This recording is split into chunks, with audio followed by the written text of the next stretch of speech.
Tugas Sistem Peradilan di Indonesia.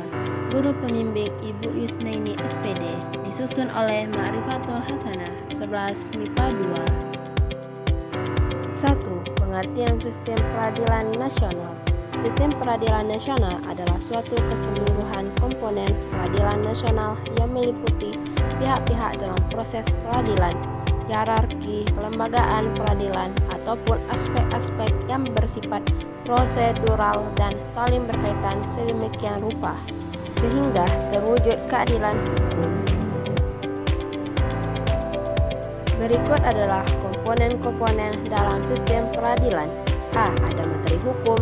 B. Prosedur peradilan. C. Budaya hukum. Dan D. Hierarki kelembapan peradilan. 2. Alat kelengkapan peradilan.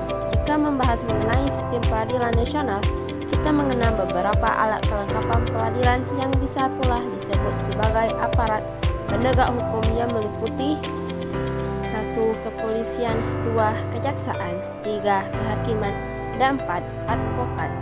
Secara konseptual, tujuan diadakan lembaga-lembaga negara atau alat kelengkapan negara adalah selain untuk menjalankan fungsi negara, juga untuk menjalankan fungsi pemerintah secara aktual.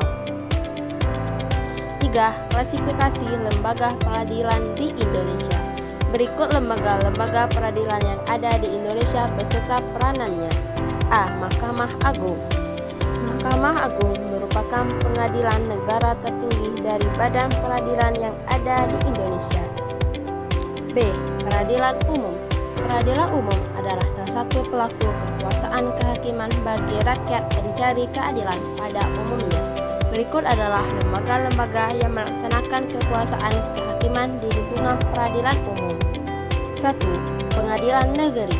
Pengadilan negeri dibentuk berdasarkan keputusan Presiden. Pengadilan negeri berkedudukan di Kota Madya atau ibu kota kabupaten, dan daerah hukumnya meliputi wilayah Kota Madya atau kabupaten.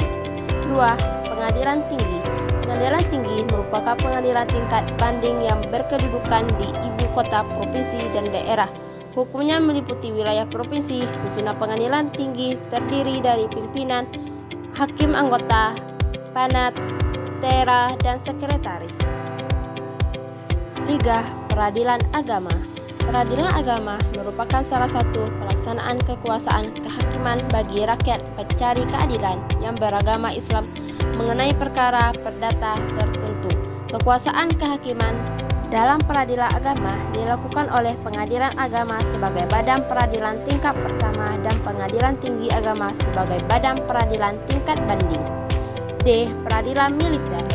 Peradilan militer merupakan pelaksanaan kekuasaan kehakiman dilindungi angkatan bersenjata untuk menegakkan hukum dan keadilan dengan memperhatikan kepentingan penyelenggaraan pertahanan keamanan negara.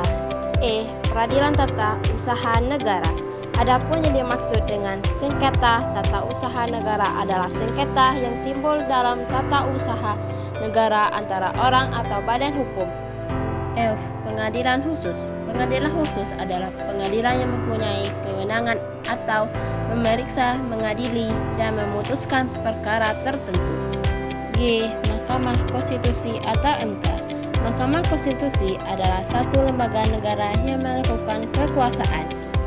H. Ada Komisi Yudisial atau KY. Selain lembaga-lembaga yang telah disebutkan di depan, terdapat satu lembaga yang mempunyai peranan penting dalam mewujudkan kekuasaan.